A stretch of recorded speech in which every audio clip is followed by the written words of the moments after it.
I'm actually glad it rained. The colours look amazing. And this means we get to use our new umbrellas. It really is the perfect autumn afternoon, isn't it? 이곳 보스턴의 가을은 유난히 짧고 그 끝자락에 매달린 비는 겨울의 전령처럼 뼛속까지 시리게 파고듭니다. 붉은 벽돌로 지어진 고풍스러운 건물들이 젖은 낙엽 위로 길게 그림자를 드리우고 사람들은 저마다 깃을 세운 채 종종 걸음으로 어디론가 향하는 그런 날이었습니다. 뉴버리 스트리트의 한 카페, 묵직한 참나무 문이 경쾌한 종소리를 내며 열렸습니다. 그 소리와 함께 바깥의 찬 공기와는 전혀 다른 달콤하고 따뜻한 공기가 실내로 밀려 들어왔습니다. 그리고 그 따스함 속에 갓 피어난 꽃처럼 화사한 21살의 아가씨 서연이 서 있었습니다. 서연은 친구들의 웃음소리에 둘러싸여 안으로 들어섰습니다. 윤기가 흐르는 최고급 캐시미어 코트에는 빗방울이 보석처럼 맺혀 있었고 그녀가 움직일 때마다 은은한 장미향이 젖은 외투 냄새를 덮으며 퍼져나갔습니다. 사랑만 받고 자란 사람 특유의 구김살 없는 얼굴. 그녀에게 세상은 언제나 친절했고 오늘도 맛있는 커피와 친구들과의 수다가 기다리는 평범하고 행복한 오후일 뿐이었습니다. 서연은 젖은 우산을 접으며 친구들에게 눈짓을 보냈습니다. 창가 자리가 비었으니 먼저 가서 앉으라는 신호였지요. 서연은 주문을 하기 위해 카운터로 향했습니다. 에스프레소 머신이 치익하고 증기를 내뿜는 소리, 볶은 원두의 구수한 향기, 잔이 달그락거리는 소음이 카페를 가득 채우고 있었습니다. 카운터 안쪽에는 한 여자가 등을 돌린 채 컵을 닫고 있었습니다.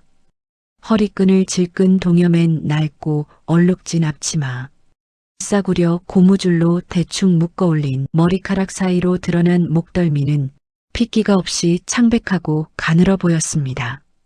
어깨는 삶의 무게를 견디지 못해 축 처져 있었고 행주를 쥔 손목은 앙상했습니다.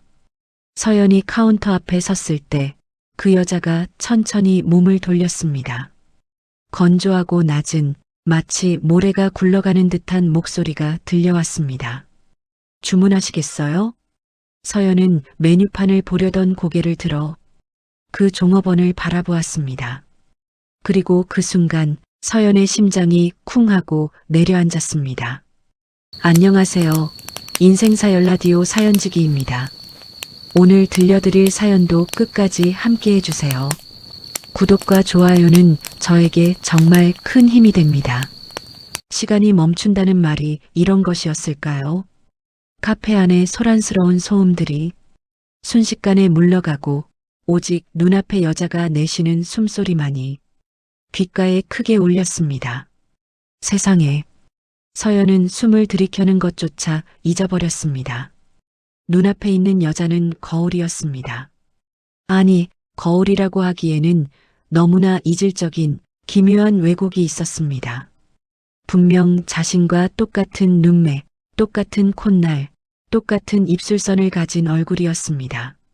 하지만 서연의 얼굴이 햇살을 머금은 복숭아처럼 뽀얗고 생기가 넘친다면 눈앞의 여자는 척박한 땅에서 비바람을 맞고 자란 야생화처럼 거칠고 메말라 있었습니다. 종업원의 이름표에는 제니라는 글자가 빗둘게 박혀 있었습니다. 제니 역시 눈앞의 손님을 보고 굳어버렸습니다. 설거지하느라 벌겋게 튼 손이 허공에서 갈 길을 잃고 멈췄습니다. 제니의 동공이 지진이 난 듯 심하게 흔들렸습니다. 자신과 똑같이 생긴 여자, 그러나 자신과는 다르게 머리부터 발끝까지 귀티가 흐르는 사랑스러운 여자. 제니의 시선이 서연의 부드러운 머릿결에서 목에 걸린 반짝이는 목걸이로, 그리고 한 번도 험한 일을 해본 적 없을 것 같은 고운 손으로 옮겨갔습니다.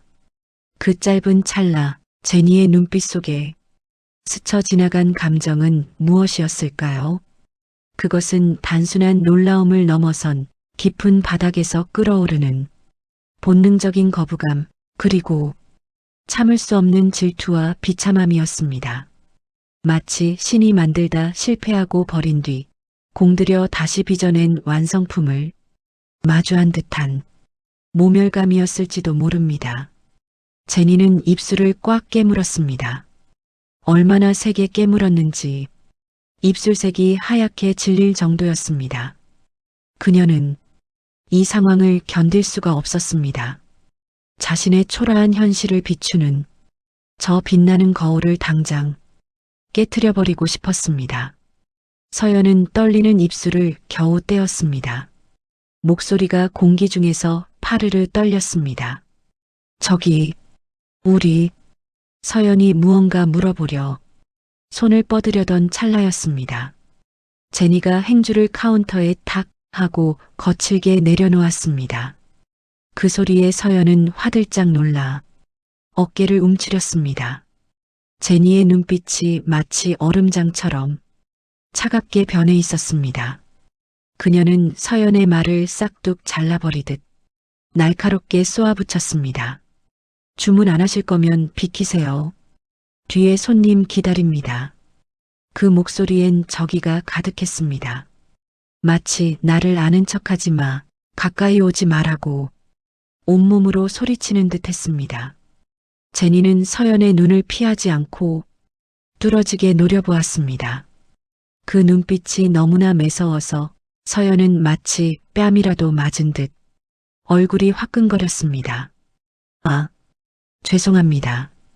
아이스 아메리카노 한 잔 주세요. 서연은 허둥지둥 카드를 내밀었습니다. 손끝이 제니의 손에 아주 살짝 닿았습니다. 서연의 손은 따뜻했고 제니의 손은 얼음처럼 차가웠습니다. 그 짧은 접촉만으로도 서연은 온몸에 전기가 흐르는 듯한 충격을 느꼈습니다.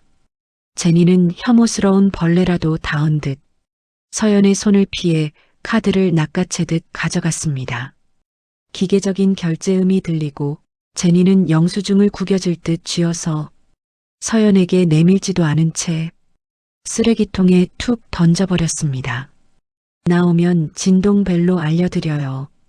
제니는 더 이상 서연을 보지 않겠다는 듯 획 등을 돌려버렸습니다. 커피 머신의 요란한 소음 뒤로 그녀가 숨어버렸습니다. 하지만 서연은 그 자리에서 발을 뗄 수가 없었습니다. 멀어지는 제니의 등, 작고 마른 등이었지만 그 등에서 뿜어져 나오는 고독이 너무나 짙고 거대해서 서연을 압도했습니다. 자신과 똑같은 얼굴을 한 여자가 저렇게 슬픈 등으로 울고 있는 것만 같았습니다. 자리로 돌아온 서연은 창밖을 멍하니 바라보았습니다. 유리창에 비친 자신의 얼굴이 낯설게 느껴졌습니다. 방금 본 그 얼굴이 자꾸만 유리에 겹쳐 보였습니다. 빗줄기는 점점 굵어지고 보스턴의 거리는 회색빛으로 물들어갔습니다. 서연은 가슴 한구석이 찌릿하게 아려오는 것을 느꼈습니다. 그것은 단순히 닮은 사람을 만난 우연이 아니었습니다.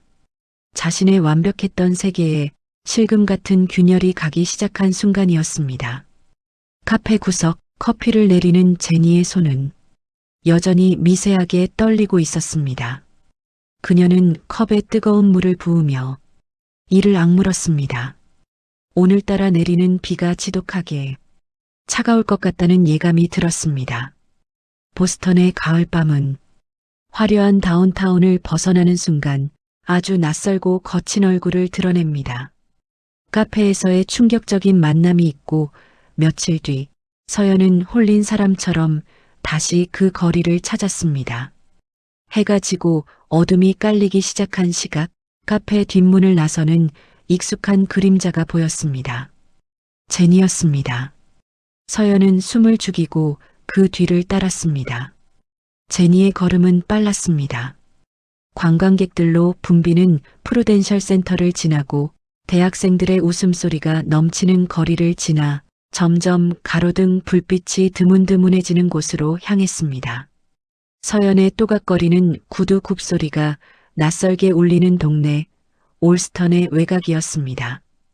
길바닥은 여기저기 갈라져 있었고 바람에 뒹구는 쓰레기들이 발에 채였습니다. 낡은 목조 주택들이 다닥다닥 붙어 있는 거리는 을씨년스러웠습니다. 멀리서 지나가는 전철 소리가 짐승의 울음소리처럼 날카롭게 고막을 긁었습니다. 제니가 멈춰선 곳은 100년은 좋게 넘어 보이는 낡은 갈색 벽돌 건물 브라운스톤 앞이었습니다. 하지만 제니는 그 고풍스러운 건물의 현관으로 들어가지 않았습니다. 건물 옆구리 쓰레기통이 놓여 있는 좁은 틈새를 지나 지하로 내려가는 녹슨 철제 계단으로 향했습니다. 계단을 밟을 때마다 삐걱, 삐걱, 쇠가 비명을 질렀습니다. 서연은 건물 모퉁이에 숨어 그 모습을 지켜보았습니다. 반지하 방, 땅바닥과 맞닿은 창문 안으로 희미한 불빛이 켜지는 게 보였습니다. 서연은 조심스럽게 다가가 커튼이 채 쳐지지 않은 그 창문 틈을 들여다보았습니다. 방 안의 풍경은 서연이 상상조차 해본 적 없는 세상이었습니다. 페인트가 벗겨져 얼룩덜룩한 벽, 곰팡이가 핀 천장 모서리. 방 한 구석에는 옷가지들이 산처럼 쌓여 있었고 낡은 매트리스 하나가 덩그러니 놓여 있었습니다. 그 공간에는 온기라고는 찾아볼 수 없었습니다. 서연은 유리창 너머로 전해지는 향기에 저도 모르게 옷깃을 여몄습니다. 방 안에 들어선 제니는 외투를 벗지 않았습니다. 아니, 벗을 수가 없는 듯 했습니다. 오래된 라디에이터는 캉, 캉 하며 요란한 소리만 낼 뿐 열기를 뿜어내지 못하는 것 같았습니다. 제니는 입김을 호흡 불며 차가운 손을 비볐습니다. 그녀의 어깨 위로 내려앉은 피로가 젖은 솜니불처럼 무거워 보였습니다. 제니가 냉장고에서 무언가를 꺼냈습니다. 은박지에 대충 쌓여 있던 며칠은 지난 듯한 피자 2조각이었습니다. 치즈는 딱딱하게 굳어 플라스틱처럼 변해 있었고 도우는 말라 비틀어져 있었습니다. 전자레인지가 있었지만 제니는 그것조차 돌리지 않았습니다. 전기세가 아까운 것일까요? 아니면 그럴 기운조차 남아있지 않은 걸까요? 제니는 침대에 걸터 앉아 그 차가운 피자를 베어 물었습니다. 오도독 딱딱한 빵이 씹히는 소리가 적막한 방 안에 울렸습니다. 목이 메는지 가슴을 툭툭 치면서도 물 한 모금 마시지 않고 꾸역꾸역 밀어 넣었습니다. 그것은 식사가 아니었습니다. 내일 또 일을 나가기 위해 기계에 연료를 붓듯 억지로 삼키는 생존의 몸부림이었습니다. 서연은 입을 틀어막았습니다. 눈시울이 뜨거워졌습니다. 나와 똑같은 얼굴을 한 사람이 저토록 차가운 방에서 저토록 차가운 음식을 씹고 있다니. 자신이 며칠 전 친구들과 남기고 온 따뜻한 스테이크가 떠올라 서연은 죄책감에 속이 울렁거렸습니다. 견딜 수 없는 감정이 서연을 움직였습니다. 똑똑똑 조심스러운 노크 소리. 방 안의 정막을 깨는 소리에 제니가 흠칫 놀라 피자를 내려놓았습니다. 경계심 가득한 눈으로 현관 쪽을 노려보았습니다. 누구세요? 잔뜩 쉰 목소리가 흘러나왔습니다. 저기, 나야. 카페에서 봤던. 서연의 목소리는 떨리고 있었습니다. 잠시 정적이 흘렀습니다. 안에서 부스럭거리는 소리가 들리더니 잠금 장치가 철컥 풀리는 소리가 났습니다. 끼익, 낡은 경첩 소리와 함께 문이 반쯤 열렸습니다. 문 하나를 사이에 두고 두 여자가 마주 섰습니다. 바깥의 서연은 복도 불빛을 받아 환했고 안쪽의 제니는 어두운 그림자 속에 잠겨 있었습니다. 가까이서 본 제니의 얼굴은 더 처참했습니다. 입가에는 채 닦지 못한 피자, 소스가 묻어 있었고 눈 밑은 퀭하게 꺼져 있었습니다. 하지만 그 눈빛만은 형형하게 살아있어 서연을 찌르듯이 노려보았습니다. 여기 어떻게 알고 왔어? 제니가 낮게 으르렁거렸습니다. 우리 너무 닮았잖아. 그냥 우연이라고 하기엔. 잠깐 얘기 좀 할 수 있을까?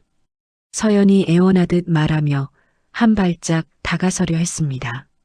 하지만 제니는 문을 쾅 막아서며 서연을 밀어냈습니다. 그녀의 몸에서 훅 하고 끼쳐오는 냄새.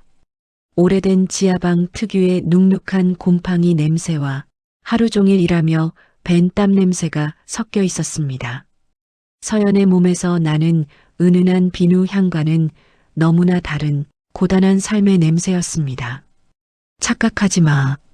제니가 싸늘하게 비웃었습니다. 동양 여자들 다 비슷하게 생긴 거 몰라? 너 같은 애들 눈엔 다 똑같아 보여서 그래. 그따위 핑계로 남의 집 스토킹하지 말고 꺼져. 재수 없으니까. 제니의 말에는 가시가 돋쳐 있었습니다.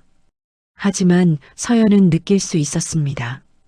그 가시는 서연을 찌르기 위한 것이 아니라 초라한 자신을 들키고 싶지 않은 제니의 필사적인 방어막이라는 것을요. 제니의 시선이 서연의 따뜻한 털 부츠와 자신의 맨발을 빠르게 오갔습니다. 수치심으로 붉어진 제니의 귀가 파르르 떨리고 있었습니다. 제니, 나는 그냥. 서연이 다시 입을 열었지만 기회는 주어지지 않았습니다. 쾅! 육중한 철문이 서연의 코앞에서 닫혔습니다. 철컥, 철컥. 안에서 이중삼중으로 잠그는 소리가 들려왔습니다. 그 소리가 마치 서연의 가슴에 대못을 박는 소리처럼 들렸습니다. 문 밖에 서연은 멍하니 서 있었습니다. 닫힌 문 너머로 다시 라디에이터가 캉, 캉 거리며 우는 소리가 들려왔습니다. 그리고 흐느끼는 듯 억지로 기침을 참는 소리도 들리는 듯 했습니다. 보스턴의 밤바람이 좁은 골목을 휘몰아치고 지나갔습니다. 서연은 뼈가 시리도록 추웠습니다.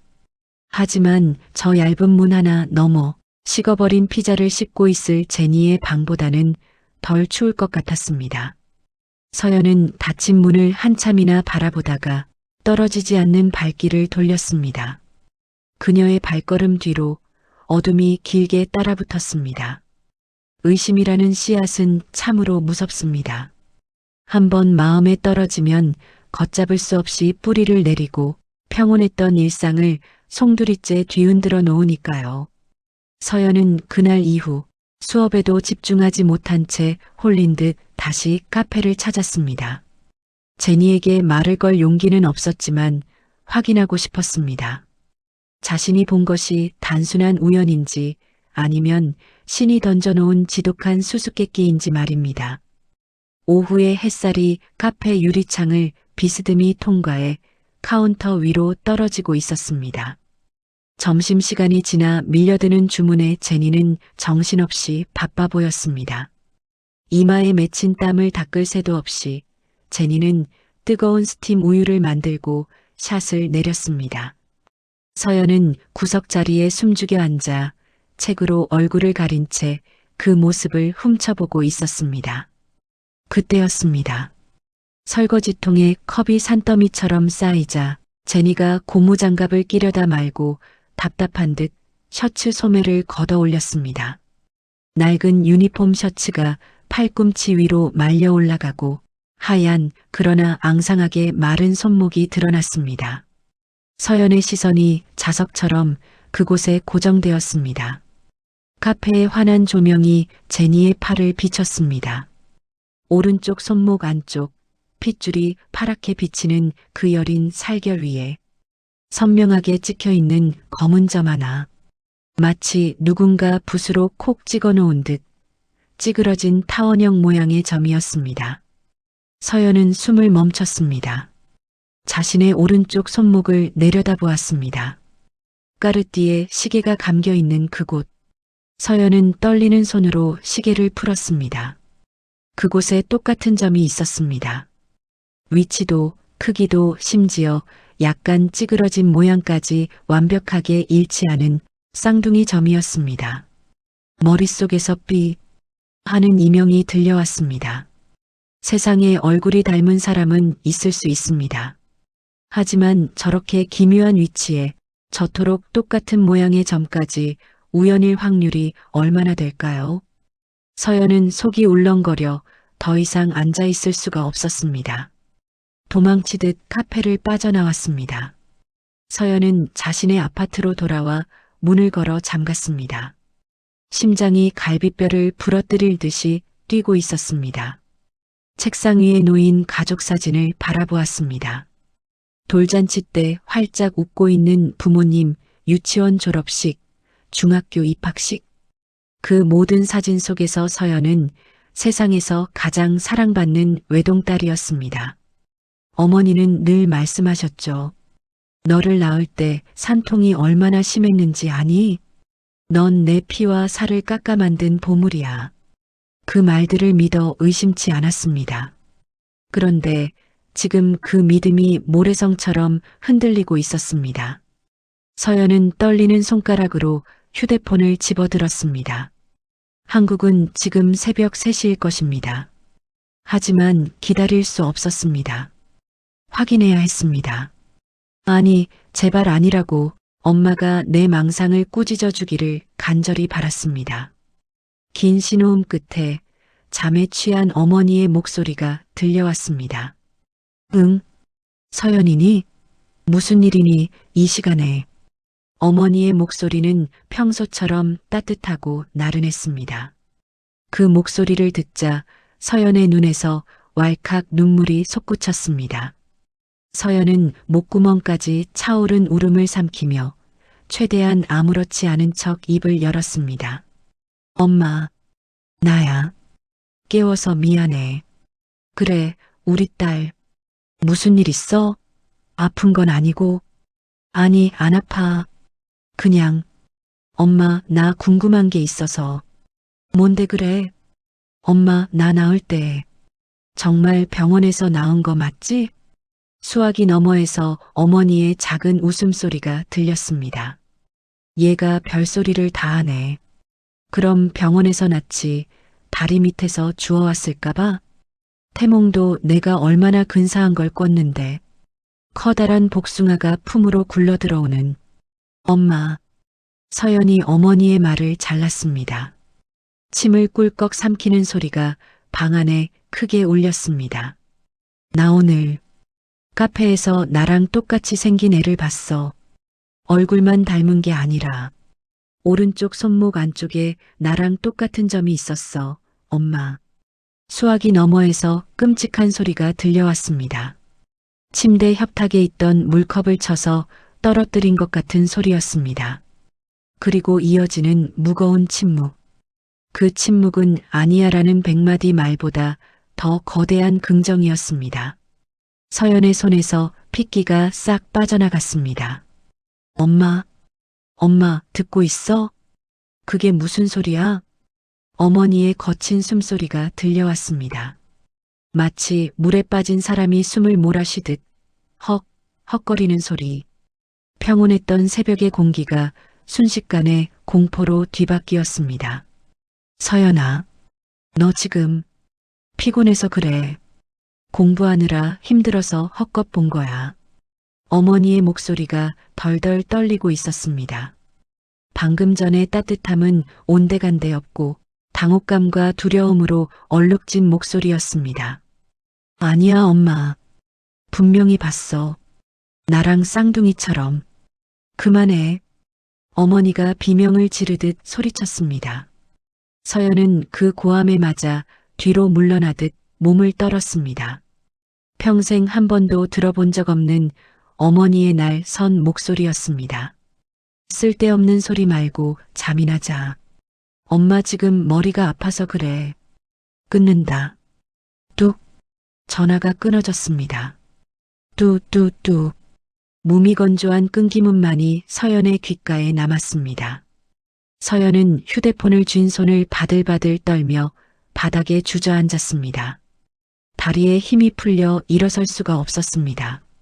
아니라고 해줬어야죠. 깔깔 웃으며 세상에 그런 우연이 다 있니? 라고 넘겼어야죠. 하지만 컵이 깨지는 그 소리, 그리고 도망치듯 끊어버린 전화. 그것은 자백이었습니다. 서연은 거울을 보았습니다. 거울 속에 비친 자신의 얼굴이 낯설게 일그러져 있었습니다. 내가 이서연이 맞기는 한 걸까? 내가 21년 동안 엄마 아빠라고 불렀던 사람들은 누구일까? 그리고 그 차가운 반지하 방에서 피자를 씹던 그 아이는 도대체 누구일까? 그제야 3일 전 제니가 했던 말이 비수처럼 날아와 꽂혔습니다. 동양 여자들 다 비슷해. 착각하지 마. 그것은 착각이 아니었습니다. 서연은 자신의 오른쪽 손목을 손톱으로 세게 긁었습니다. 점 따위 지워버리고 싶었습니다. 살점이 붉게 달아오를 때까지 긁고 또 긁었습니다. 하지만 그 점은 너는 부정할 수 없는 그 아이의 핏줄이라고, 너의 뿌리는 이 화려한 아파트가 아니라고 말하듯 더 선명하게 검은 빛을 내뿜고 있었습니다. 창밖으로 사이렌 소리가 길게 울며 지나갔습니다. 서연의 완벽했던 세계가 유리잔처럼 산산조각 나 바닥에 흩어지고 있었습니다.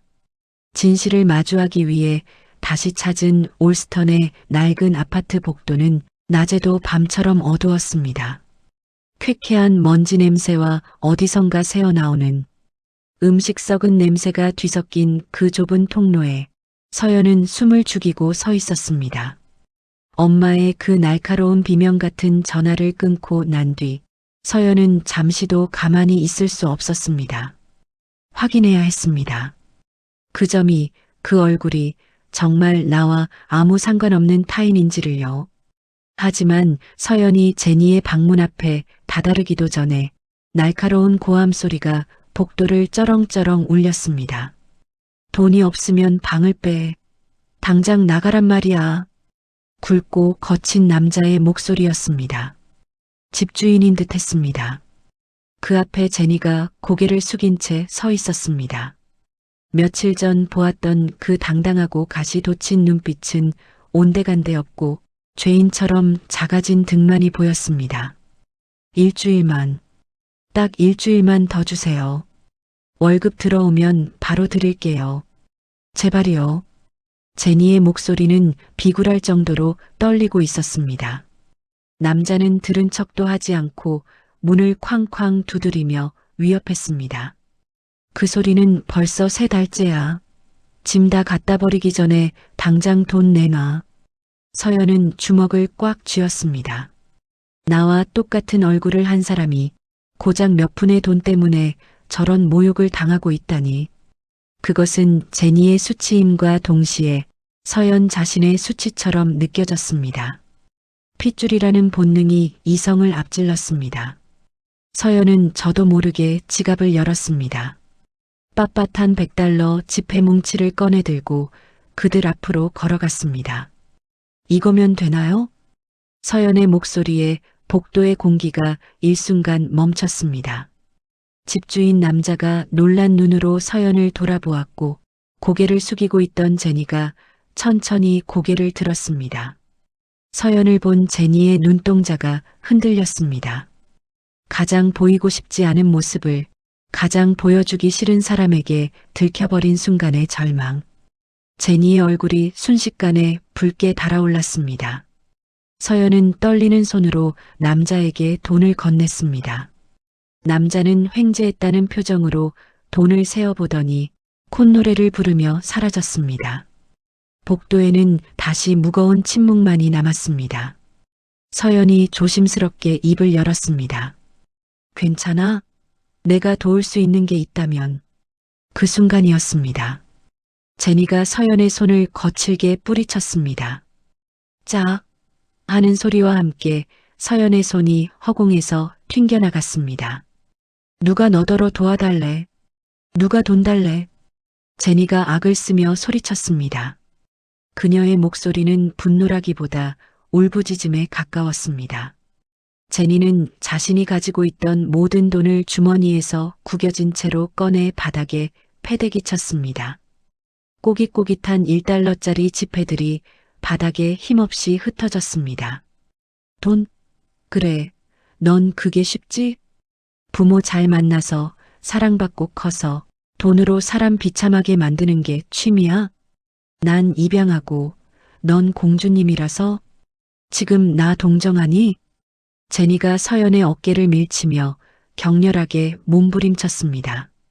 그것은 단순한 몸싸움이 아니었습니다. 평생 쌓여온 열등감과 억울함이 폭발하는 몸짓이었습니다. 서연은 제니의 힘에 밀려 뒷걸음질 쳤습니다. 아니야, 그런 게 아니야. 하지만 변명할 말을 찾지 못했습니다. 그때였습니다.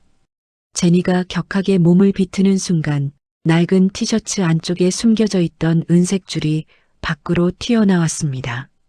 찰랑하는 금소금과 함께 무언가가 공중에서 반짝이며 제니의 쇄골 위로 떨어졌습니다. 서연의 눈이 커졌습니다. 시간이 아주 느리게 흐르는 것처럼 그 은색 물체가 선명하게 망막에 박혔습니다. 그것은 나비 모양의 펜던트였습니다. 하지만 온전한 나비가 아니었습니다. 정확히 반으로 쪼개진 오른쪽 날개만 있는 반쪽짜리 나비, 날개 끝에 섬세한 무늬, 그리고 더듬이 부분이 살짝 휘어진 모양까지. 서연은 숨을 들이켰습니다. 기억의 저편, 낡은 서랍 깊숙한 곳에서 보았던 바로 그 물건이었습니다. 아주 어릴 적부터 서연의 보석함 가장 밑바닥, 어머니가 이건 잃어버리면 안 되라고 신신당부하며 넣어두었던 그 반쪽짜리 나비. 서연은 늘 궁금했습니다. 왜 내 나비는 날개가 반쪽뿐일까? 그런데 그 잃어버린 나머지 반쪽 왼쪽 날개가 지금 눈앞에 제니 목에 걸려 흔들리고 있었습니다. 그거. 서연이 홀린 듯 손을 뻗어 펜던트를 가리켰습니다. 제니는 서연의 시선을 느끼고 황급히 목걸이를 손으로 감싸쥐었습니다.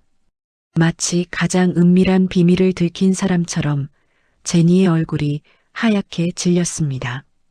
이거 왜 내 목에 있어? 그거 내 거랑 똑같잖아. 서연의 떨리는 물음에 제니는 뒷걸음질 쳤습니다. 제니 역시 알고 있었습니다.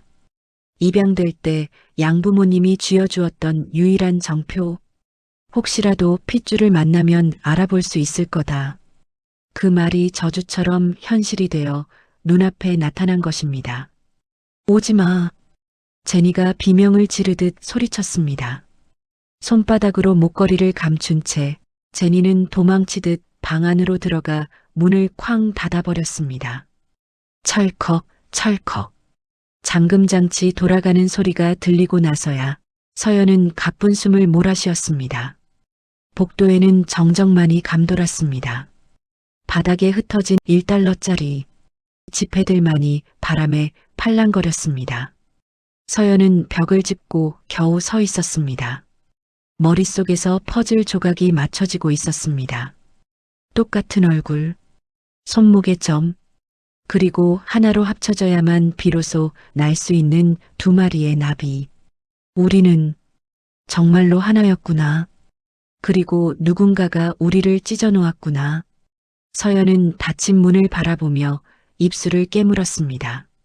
문 너머에서 제니의 억눌린 울음소리가 새어나오고 있었습니다.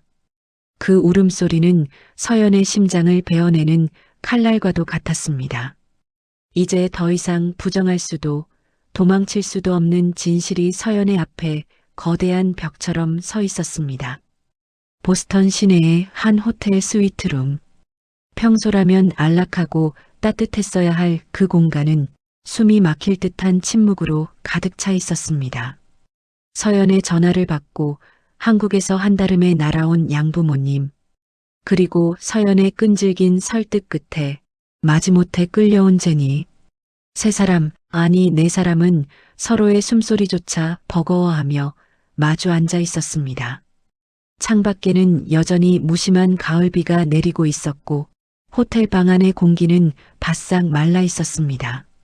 소파 끝에 위태롭게 걸터앉은 제니는 시선을 바닥에 고정한 채 낡은 운동화 코만 까딱거리고 있었습니다. 그 맞은편 서연의 어머니는 제니의 얼굴을 차마 똑바로 쳐다보지도 못한 채 손수건을 쥔 손을 부들부들 떨고 있었습니다. 어머니가 겨우 입을 열었습니다. 목소리는 물기를 가득 머금은 채 갈라져 나왔습니다. 내가 언니니? 아니면 동생이니? 제니가 고개를 획 들었습니다. 그 눈빛은 매서웠습니다. 자신을 버린 사람들에 대한 원망, 그리고 이제 와서 무슨 변명을 하려나 하는 비웃음이 섞여 있었습니다. 그게 중요해요? 누가 언니고 누가 동생인지가? 어차피 하나는 데려가고 하나는 버렸으면서 건강한 애가 필요했나요? 아니면 예쁜 애가 필요했나요? 말해보세요. 왜 쟤는 선택하고 남 버렸는지. 제니의 말은 날카로운 비수처럼 날아와 어머니의 가슴에 꽂혔습니다. 어머니는 윽하고 신음을 삼키며 가슴을 부여잡았습니다. 옆에 있던 아버지가 긴 한숨을 내쉬며 고개를 떨구었습니다. 아니다. 아가, 그게 아니야.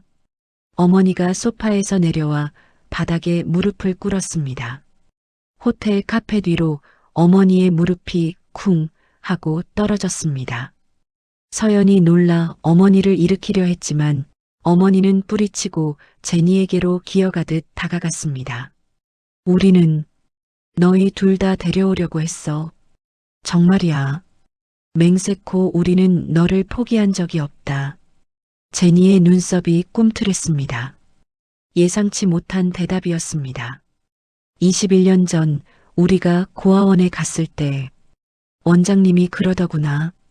한 아이는 이미 미국 입양 절차가 끝나서 서류가 다 넘어간 상태라고. 양부모가 이미 정해져서 비자만 나오면 떠나야 한다고. 우리가 손 쓸 수 있는 단계가 아니라고 했어. 어머니의 눈에서 참았던 눈물이 툭툭 떨어져 내렸습니다. 우리는 사정했어.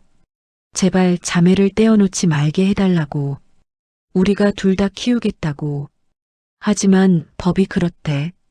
이미 결정된 걸 되돌리려면 몇 년이 걸릴지 모르고 그러다가는 둘 다 고아원에 발이 묶인다고. 제니의 동공이 흔들렸습니다. 자신이 버려진 게 아니었다니. 자신이 겪은 그 지옥 같은 21년이 누군가의 악의가 아니라 그저 서류 한 장 차이, 시간의 엇갈림 때문이었다니. 그때 우리는 선택할 수가 없었어. 미국으로 가는 너를 잡을 수도 없었고, 그렇다고 혼자 남을 서연이를 두고 올 수도 없었어. 그래서 서연이라도 데려온 거야. 어머니는 품 안에서 낡은 사진 한 장을 꺼냈습니다. 갓난아기 2명이 나란히 누워있는 빛바랜 사진. 그리고 그 옆에 놓인 반으로 나뉜 나비 펜던트의 사진이었습니다. 널 보내면서 원장님께 사정해서 이 목걸이를 내 짐 속에 넣어달라고 부탁했어. 나중에, 아주 나중에라도 혹시 만나게 되면 꼭 서로를 알아보라고. 내가 미안해. 능력이 없어서 그때 너를 뺏어오지 못해서 정말 미안해. 어머니는 제니의 무릎에 얼굴을 묻고 오열했습니다. 서연도 입을 틀어막은 채 소리 없이 눈물을 흘렸습니다. 모든 진실이 밝혀졌습니다. 거기엔 악당도 계산적인 선택도 없었습니다. 그저 거대한 운명의 수레바퀴 아래서 찢겨나간 가족만이 있을 뿐이었습니다. 하지만 진실을 알게 된 제니의 표정은 오히려 더 참담하게 일그러졌습니다. 차라리 자신이 모자라서 혹은 부모가 나빠서 버려진 거라면 마음껏 미워하기라도 할 텐데 그저 운명이 꼬여서 며칠의 차이로 내 인생이 시궁창에 처박혔다는 사실을 받아들이기가 너무나 끔찍했습니다. 제니가 자리에서 벌떡 일어났습니다. 무릎 꿇은 어머니를 내려다보는 제니의 눈에 그렁그렁한 눈물이 맺혔습니다. 차라리 날 싫어했다고 하지 그랬어요. 차라리 내가 아파서 버렸다고 거짓말이라도 하지. 그럼 내가 이렇게 억울하진 않을 거 아니에요. 제니가 악을 썼습니다. 목소리가 갈라져 쇳소리가 났습니다. 고작 그 서류 한 장 때문에, 그 종이 쪼가리 하나 때문에 난 20년을 지옥에서 살고 쟤는 공주처럼 살았다고요? 이게 말이 돼요? 당신들이 신이야? 왜 우리 인생을 가지고 장난질이야? 제니는 자신의 목에 걸린 나비 펜던트를 뜯어내듯 움켜쥐었습니다. 서연이 다급하게 제니의 팔을 잡았습니다. 언니, 닥쳐. 언니라고 부르지 마. 제니가 서연을 거칠게 밀쳐냈습니다. 서연이 휘청거리며 탁자에 부딪혔지만 제니는 돌아보지 않았습니다. 견딜 수 없는 허무함과 분노가 제니를 집어삼켰습니다. 다 필요 없어. 당신들 사정 따위 알게 뭐야. 내 인생 돌려내. 내 잃어버린 시간들 다 보상해내라고. 아니, 다 싫어. 그냥 내 눈앞에서 꺼져. 제니는 도망치듯 호텔방 문을 열고 뛰쳐나갔습니다. 쾅!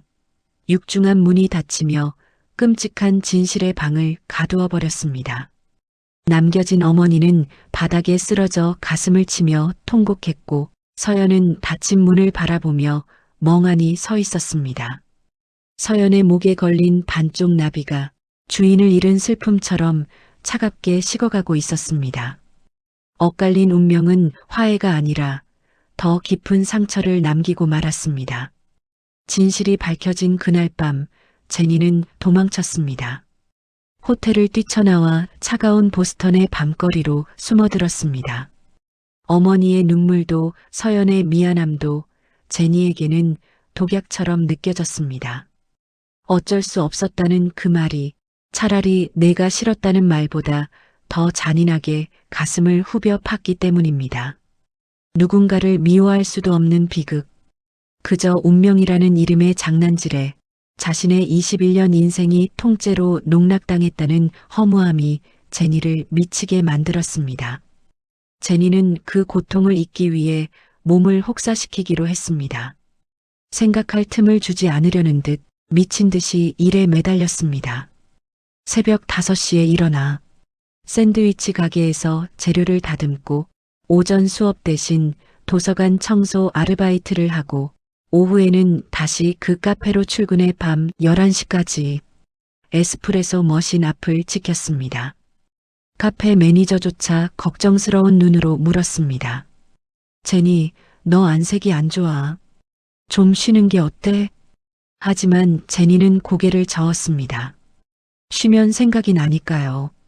자신이 곰팡이 핀 지하방에서 떨고 있을 때 서연은 따뜻한 집에서 피아노를 쳤을 거라는 상상이, 자신은 돈이 없어 굶고 있을 때 서연은 가족여행을 갔을 거라는 그 지옥 같은 비교가 머릿속을 갉아먹으니까요. 그렇게 사흘이 지났습니다. 보스턴에는 첫눈이 내리기 직전에 습하고 무거운 한기가 깔렸습니다. 제니의 몸은 이미 한계점을 넘어서고 있었습니다. 손끝이 떨려 커피 잔을 제대로 잡을 수 없었고 세상이 물먹은 수채화처럼 흐릿하게 보였습니다. 하지만 제니는 입술을 깨물며 버텼습니다. 쓰러지면 안 돼. 쓰러지면 약값이 더 들어. 난 아플 자격도 없어. 한편 서연은 매일 카페를 찾았습니다. 차마 제니에게 말을 걸지는 못했지만 멀리서라도 그녀가 무사한지 확인해야 했습니다. 그런데 나흘째 되던 날 카페에 제니가 보이지 않았습니다. 항상 그 자리에 서 있던 그림자가 사라진 것입니다. 저기요. 오늘 제니 안 나왔나요? 서연의 물음에 매니저가 곤란한 표정을 지었습니다. 연락도 없이 안 나왔어요. 전화도 안 받고. 제니가 펑크낼 애가 아닌데 이상하네요. 서연의 등골이 서늘해졌습니다. 생존 본능이 강한 제니가 월세 때문에라도 악착같이 일하던 아이가 무단 결근을 했다? 이건 단순한 결근이 아니었습니다. 서연은 불길한 예감에 심장이 미친 듯이 뛰기 시작했습니다. 그녀는 카페를 뛰쳐나와 택시를 잡았습니다. 올스턴으로 가주세요. 빨리요. 제니의 반지하 방 앞은 죽은 듯이 고요했습니다. 복도에는 며칠째 찾아가지 않은 우편물만 덩그러니 꽂혀 있었습니다. 서연은 떨리는 손으로 문을 두드렸습니다. 언니, 제니, 안에 있어? 나 서연이야. 대답은 없었습니다. 안에서는 라디에이터가 돌아가는 소리조차 들리지 않았습니다. 서연은 귀를 문에 바짝 댔습니다. 미세하게, 아주 미세하게 휴대폰 진동 소리가 들리는 것 같았습니다. 자신이 걸고 있는 전화였습니다. 안에 있다. 분명히 안에 있는데 받지 못하는 것이다. 서연은 주저하지 않고 휴대폰을 꺼내 911을 눌렀습니다. 여기 사람이 쓰러져 있어요. 빨리 와주세요. 제발요. 서연의 목소리는 울음으로 뭉개졌습니다. 그녀는 구급대가 올 때까지 문을 두드리고 또 두드렸습니다. 제발 살아만 있어줘. 내가 잘못했어. 제발. 쾅. 낡은 철문이 구조대원의 장비에 뜯겨나갔습니다. 서연은 열린 문틈으로 쏟아지는 먼지 속으로 뛰어들어갔습니다. 방 안은 냉동고처럼 차가웠습니다. 입김이 하얗게 나올 정도의 냉기 속에 제니가 쓰러져 있었습니다. 현관 바로 앞, 신발도 채 벗지 못한 채 마치 문을 열고 들어오자마자 전원이 꺼진 인형처럼 바닥에 모로 누워 있었습니다. 제니, 정신 차려봐. 서연이 제니의 어깨를 흔들었습니다. 제니의 몸은 불덩이처럼 뜨거웠다가 차갑게 식어가고 있었습니다. 고열과 탈진, 먹지도 자지도 못한 몸이 스스로 셧다운을 선언한 것입니다. 제니의 입술은 보라색으로 질려 있었고 굳게 감긴 눈꺼풀은 파르르 떨리고 있었습니다. 구조대원들이 제니를 들것에 실었습니다. 서연은 제니의 차가운 손을 잡고 앰뷸런스에 올랐습니다. 산소 마스크가 제니의 얼굴을 덮었습니다. 그 투명한 마스크 위로 제니의 얕은 숨결이 하얗게 서렸다가 사라지기를 반복했습니다. 서연은 제니의 손을 양손으로 감싸쥐었습니다. 그 손은 거칠고 딱딱했습니다. 손가락마다 밴드가 붙어 있었고 손톱 밑에는 커피 가루가 검게 끼어 있었습니다. 21년 동안 이 손으로 혼자 세상을 버텨왔을 아이. 자신이 따뜻한 침대에서 잠들 때 이 손은 차가운 물에 담겨 있었을 것입니다. 미안해. 너무 늦게 찾아서 미안해. 나 혼자 따뜻해서 미안해. 서연의 눈물이 제니의 손등 위로 툭, 툭 떨어졌습니다. 앰뷸런스의 불빛이 서연의 얼굴을 붉게 물들였습니다. 무의식 속에서도 제니는 미간을 찌푸리고 있었습니다. 꿈속에서도 편히 쉬지 못하는 듯 고통스러운 표정이었습니다. 서연은 기도했습니다. 제발 신이 있다면 이번만큼은 공평해지기를. 자신에게 주었던 행운을 이제라도 이 아이에게 나누어 주기를. 병원 특유의 알싸한 소독약 냄새가 코끝을 찌르는 새벽입니다. 밤새 내리던 눈은 그쳤지만 창밖의 세상은 아직 푸르스름한 어둠에 잠겨 있습니다. 모두가 잠든 시간, 하지만 402호 병실만은 깨어 있었습니다. 제니가 누워있는 침대 곁에는 세 사람의 그림자가 붙박이처럼 앉아 있었습니다. 한국에서 온 양어머니는 제니의 발치에 엎드려 있었고 아버지는 창가에 서서 먼 산만 바라보고 있었습니다. 그리고 서연은 제니의 머리맡 의자에 앉아 링거액이 한 방울씩 떨어지는 것만 멍하니 응시하고 있었습니다. 똑, 투명한 액체가 관을 타고 내려와 제니의 말라버린 혈관 속으로 흘러들어갑니다. 서연은 그 모습을 보며 죄스러움을 느꼈습니다. 저 링거액이 내 피였어야 하는데, 내가 너 대신 아팠어야 하는데. 서연의 시선이 제니의 손에 머물렀습니다. 주삿바늘이 어지럽게 꽂힌 손등은 멍으로 얼룩져 있었고 손가락 마디마디는 거친 노동의 흔적으로 투박했습니다. 서연은 자신의 부드러운 손을 차마 그 위에 얹지도 못하고 허공에서 주먹만 쥐었다 폈다 했습니다. 그때였습니다. 제니의 눈꺼풀이 파르르 떨렸습니다. 마른 입술 사이로 낮은 신음이 새어나왔습니다. 서연과 어머니가 동시에 벌떡 일어났습니다. 제니야, 제니야, 정신이 드니? 어머니가 다급하게 제니의 어깨를 감쌌습니다. 제니는 천천히 눈을 떴습니다. 천장의 하얀 형광등 불빛이 시야를 찔러왔습니다. 흐릿한 시야 속에서 걱정스런 얼굴들이 하나둘 형체를 갖춰갔습니다. 가장 먼저 보인 것은 눈물 범벅이 된 중년 여인의 얼굴, 그리고 자신과 똑같은 얼굴을 한 서연이었습니다. 제니는 본능적으로 몸을 움츠리며 어머니의 손길을 피했습니다. 링거줄이 팽팽하게 당겨져 아플 텐데도 제니는 마치 불에 데인 듯 그들을 거부했습니다. 나가. 제니의 목소리는 모래알처럼 거칠게 갈라져 나왔습니다. 다 나가. 꼴도 보기 싫으니까. 어머니가 입을 틀어막으며 오열했습니다. 아가, 미안하다. 정말 미안해. 눈 떴으니 됐다. 살았으니 됐어. 어머니가 다시 손을 뻗으려 했지만 제니는 고개를 벽 쪽으로 확 돌려버렸습니다. 그 거절은 너무나 단호하고 차가워서 병실 안의 공기마저 얼어붙게 만들었습니다. 아버지가 다가와 어머니의 어깨를 감싸 안았습니다. 여보, 나가 있자. 안정을 취해야 해. 우리가 있으면 더 괴로울 거야. 아버지는 울고 있는 어머니를 부축해 병실 밖으로 나갔습니다. 죄인들은 감히 피해자의 곁을 지킬 자격조차 없다는 듯 그들은 도망치듯 자리를 비켜주었습니다. 병실 문이 닫히고 다시 정적이 찾아왔습니다. 제니는 벽만 보고 누워 거칠게 숨을 몰아쉬었습니다. 살아났다는 안도감보다는 다시 이 지옥 같은 현실로 돌아왔다는 절망감이 더 큰 듯했습니다. 그때 인기척이 느껴졌습니다. 모두 나간 줄 알았는데 아직 한 사람이 남아 있었습니다. 서연이었습니다.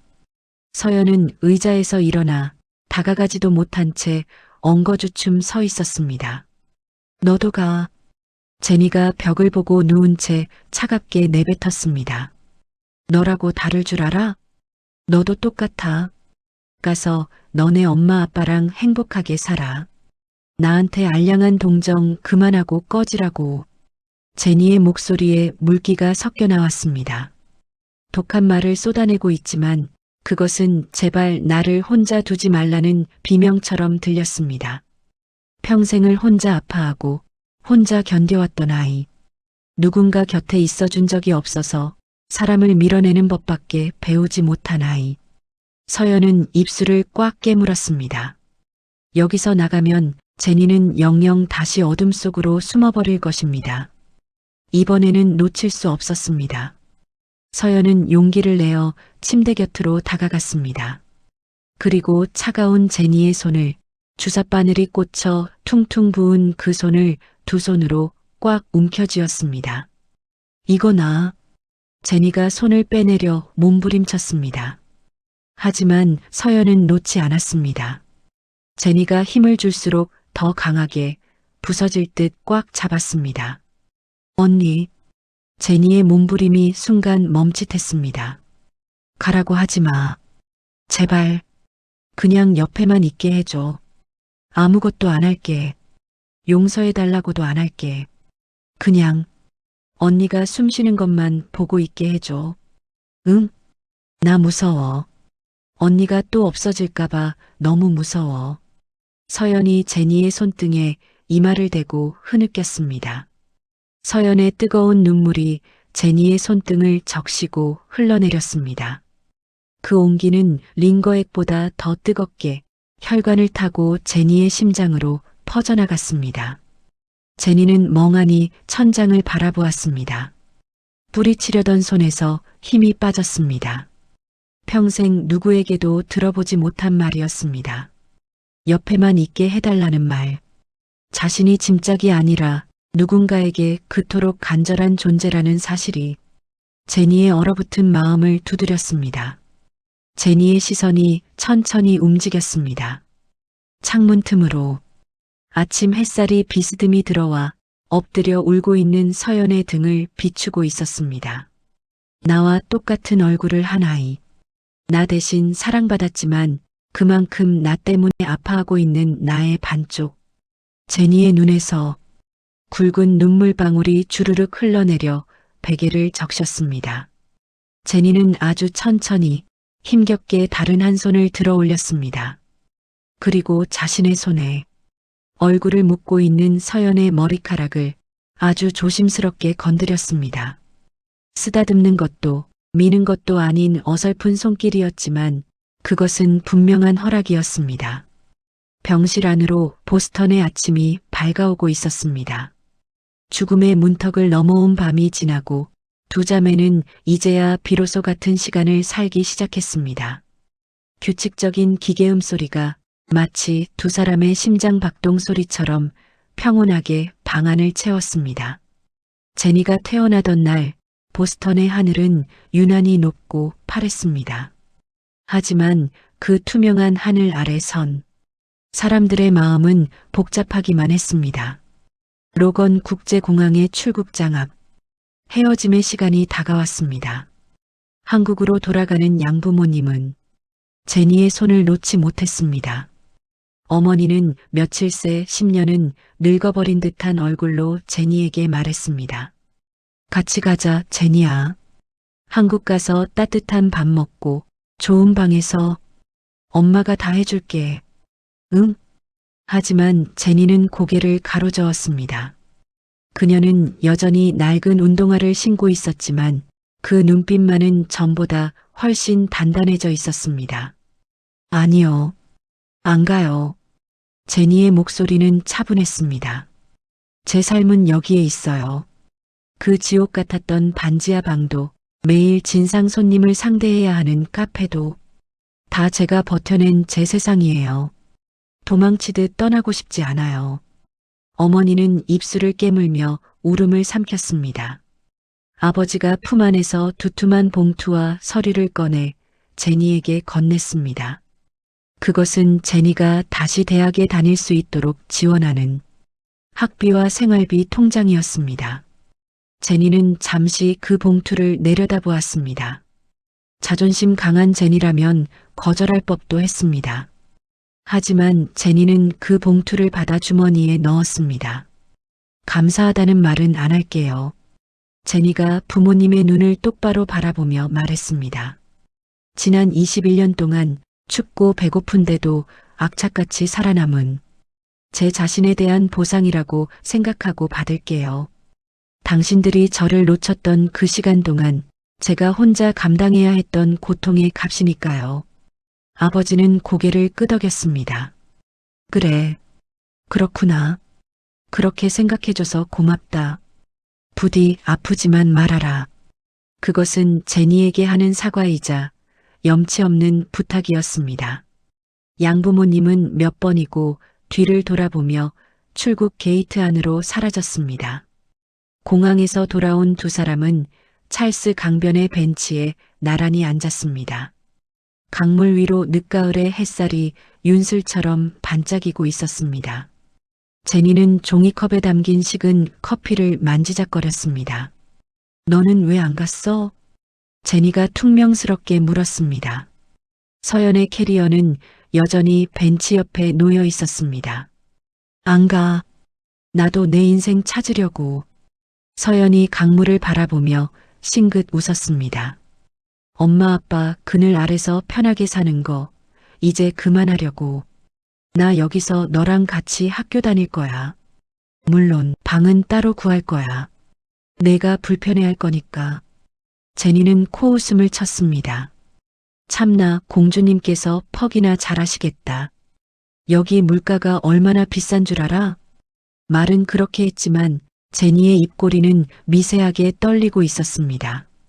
서연이 혼자 한국으로 돌아가지 않았다는 사실, 자신을 이 낯선 땅에 또다시 혼자 두지 않았다는 사실이 제니의 얼어붙은 마음 한구석을 녹이고 있었습니다. 서연이 주머니에서 무언가를 꺼냈습니다. 자신의 목에 걸려있던 반쪽 나비 펜던트였습니다. 이것 좀 봐. 그리곤 제니의 목에 걸려있는 펜던트를 가리켰습니다.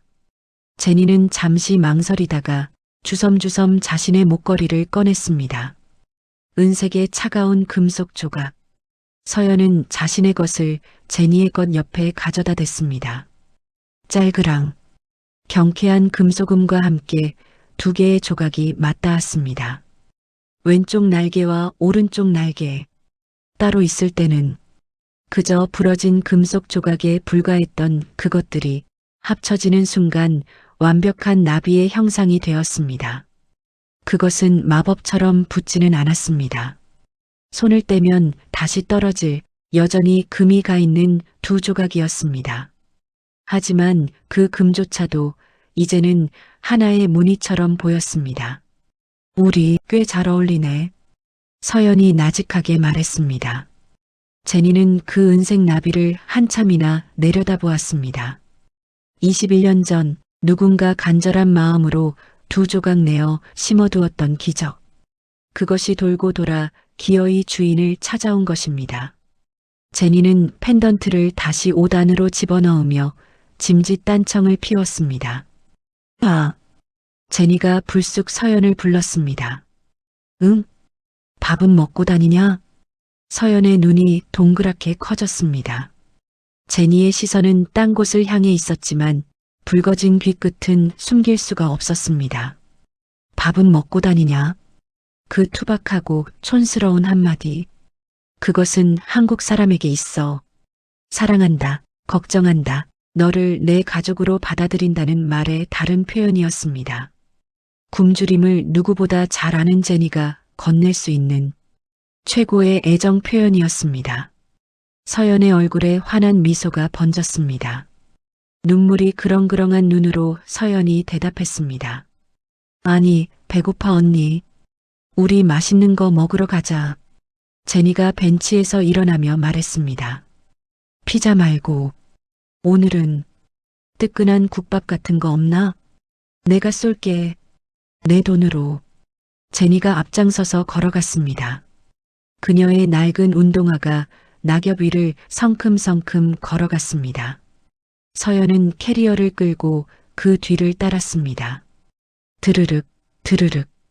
바퀴 굴러가는 소리가 경쾌한 리듬처럼 들렸습니다. 보스턴의 차가운 바람 속으로 두 마리의 나비가 날아오릅니다. 서로 다른 날개 무늬를 가졌지만 이제는 같은 방향을 향해 날아가는 두 자매.